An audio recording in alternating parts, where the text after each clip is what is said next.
સુપ્રભાત અને આજનો vlog start થાય છે સવારે નાસ્તો બનાવવાથી, જે છે ઢોસા. એમ તો બહુ બધી વખત બનાવ્યા છે, પણ આજે વિડીયોમાં ફર્સ્ટ ટાઈમ આવ્યું છે.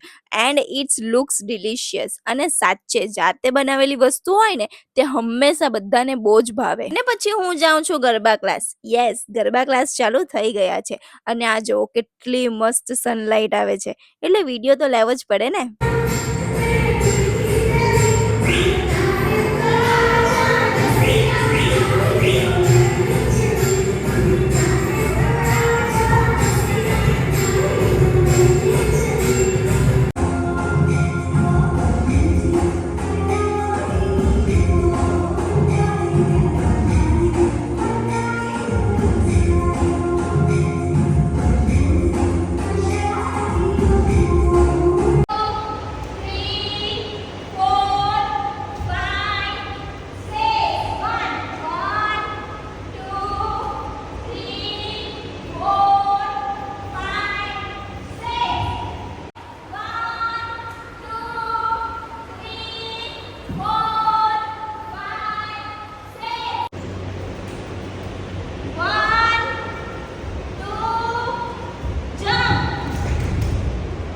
એન્ડ ફાઇનલી ક્લાસ પતાવીને હું જાઉં છું ઘરે, અને એની સાથે આજનો વ્લોગ અહીંયા જ પૂરો કરીએ.